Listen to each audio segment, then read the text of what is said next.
Right, I'm going to talk to you about how the EGR system on this car works on these TDIs. There is a lot of stuff going on with these. There is two EGR systems. Maybe you're only aware of the one that's in the front of the engine. There's also another EGR valve, which is what this thing is right here in the back of the engine on something called the EGR cooler, which is this whole assembly, which is how they normally sell it. So typically you'll get codes like for Egr Low Flow. And let's talk about what the most common thing to look for is on this. If you're getting low flow EGR, that means that somewhere in your system there's carbon buildup, and this not always this, but it usually means there's carbon buildup inside of everything, and it's going to cause some issues with low flow. So the most common thing for that is actually this Egr filter. Okay, this is basically a screen inside of here where my thumb is, and you can even, sometimes you're successful at actually cleaning it out. So you could take something like the product Super Clean. You can get that at Walmart, and you can take that stuff and put it in here and shake it around a bit and blow it with a power washer or whatever. Just try not to blow the screen apart. You know, put a lot of pressure water through there and try and clean it out that way. Maybe even you could even try some drain cleaner, but I would try the Super Clean after that, you know, and really rinse that stuff out of there. You could maybe clean this out, so you could take this off and clean it, and that's one thing that you could do yourself. It's actually not hard to remove this. It's actually pretty easy. There's two different styles of them too. There's one that looks like a little canister and it has an elbow in it, but all the new ones look like this. So the other thing you can do with low flow EGR is remove the EGR cooler and clean the whole thing out or replace it. If you go to the dealer, they're going to have you replace the whole thing. They will not clean anything. They will just replace it. So you can take this off and you can actually clean everything out. Take the EGR valve off of it, which normally comes on the EGR cooler as one piece. You don't buy the EGR valve separate. So you can take the EGR valve off of it and you can clean it all out, clean the EGR valve itself. You can use your VCDS, I believe, and you can actually test this. You can do something in, I believe it's called output tests, and you can test your EGR valves, both of them, by doing so. So the next thing you can do is take this tube off right here. There's this tube.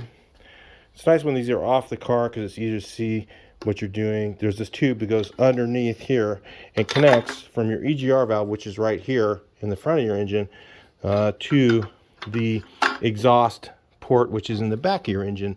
So right here, it connects to right here, down in there. So it's a little hard to get to. There's a lot of bolts in the way. But you can take this thing off here, clean it out, get all the carbon out of it, and that will possibly be where the issue is as well. Now another thing you can do is, this is right at where your turbo is, and this tube goes from the top of your EGR cooler. There's a little tube here. I don't know where it is, but oh, here it is. It goes from here, it looks like this, okay, and it goes up to this thing that goes on your turbo. And what happens is buildup gets inside here where the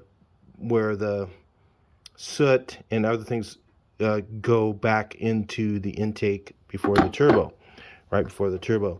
So you can take that off and clean that out really clean and make sure that's all clean. Those are all areas that can be cleaned. Again, if you go to the dealer or shop, they're just going to replace it. So those are your most common things when you just have an EGR code alone. Now, if you have multiple codes, like if you have P299 and you have EGR and you have P2002, I saw a guy that was replacing one of these and he had P2002 code.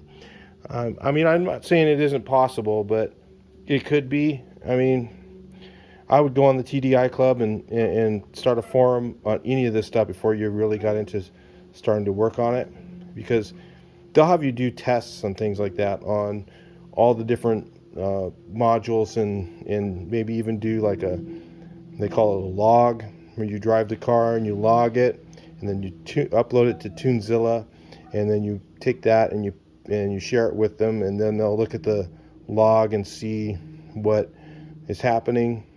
And those things are all things that you can do with VCDS, and you absolutely need that if you have one of these cars. So this is the particulate filter. I'm going to kind of explain how this stuff works and kind of give you an idea so you can decipher this whole stuff and figure it out for yourself. It's very complicated, but it's really not. I mean, there's some complications to it.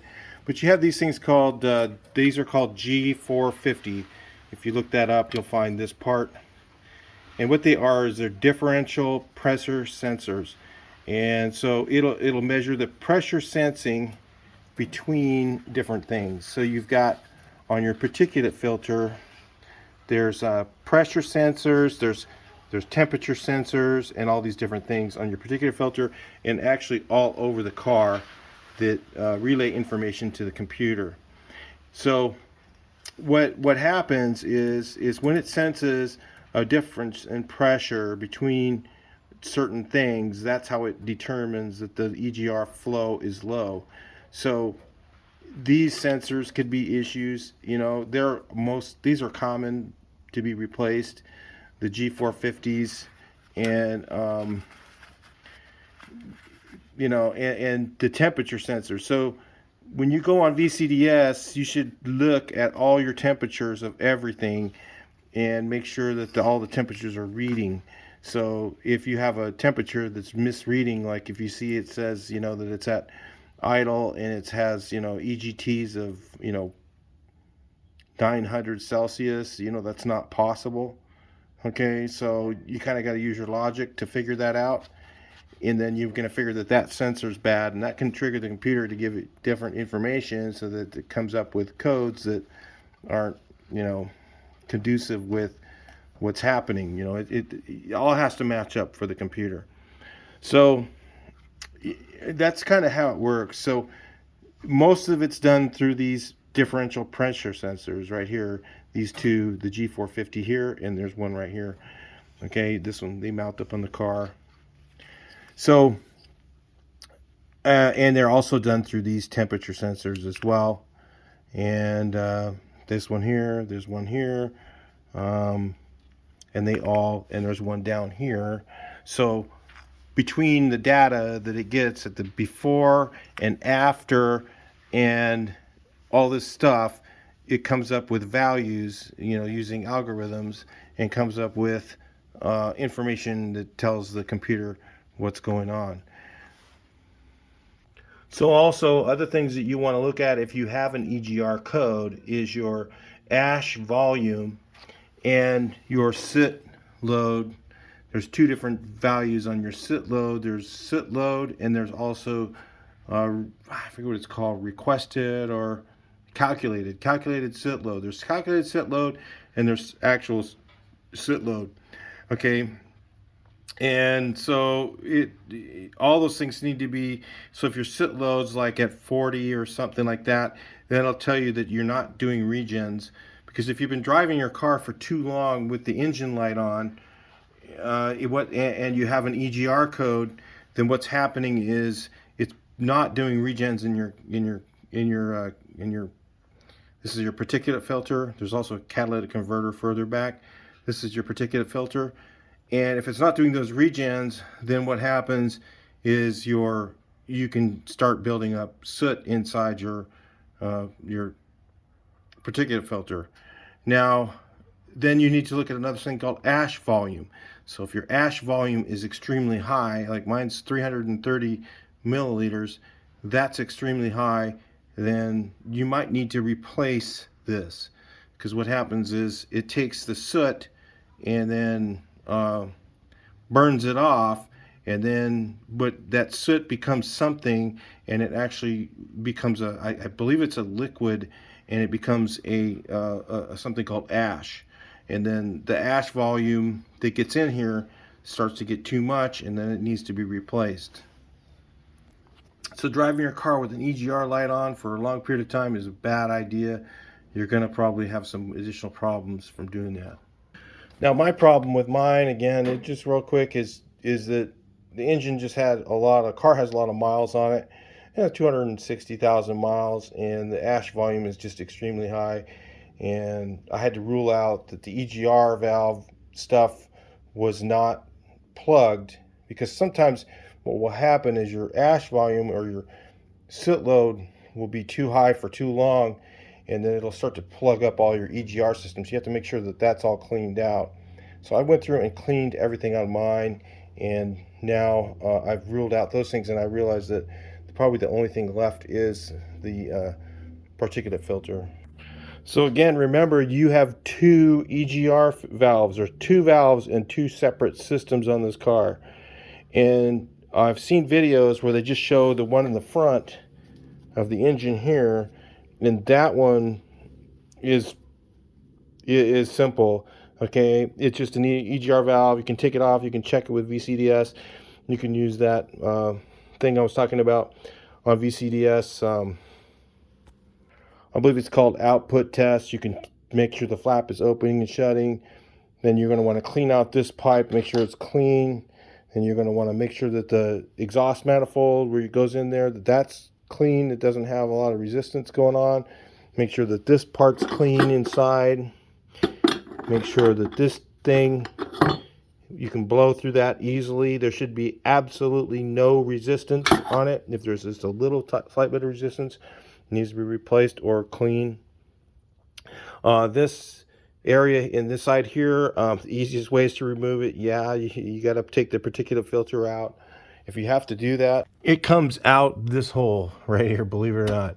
It fits through there, and to make that a little bit easier, what I do is I loosen up these 4 bolts. 1, 2, there's one up in here, 3, if you can see that one, and there's 4. I just loosen them, and what that does is it'll lower this down.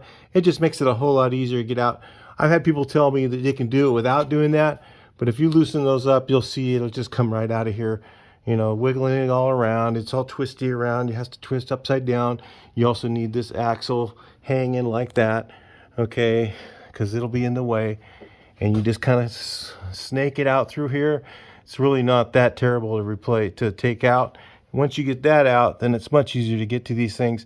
But there's some in there that are difficult. I'll tell you right now, it's not easy to get this thing here out. So that's why at the dealers, they always replace it. They don't bother cleaning it out. They don't want to have to do it twice because it's a lot of work to do. So, but you yourself at home, you can clean that out and probably be pretty successful with doing that. So EGR Light, again, if you've been driving it any amount of time, you might be replacing that thing. Mine just had a lot of miles on it, and you have to do it at the dealer. It's a dealer part. You can probably get a discount if you look around. There's some places that sell them for about $1,000. There's some, you know, the list price is $1,200.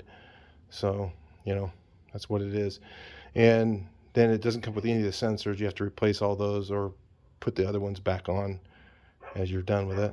So anyway, just a little bit of information for EGR valve. I thought I'd put this out here for you because I saw some information that wasn't that great on the internet, on YouTube, and just thought it might help you out if you're trying to figure this out. And take a look at the comments below. Some of the real good guys, better than me. I'm not an expert, but some guys are better than me at this, and they might have comments that'll help you even more. So anyway, I'll talk to you in the next video. Please like, share, and subscribe.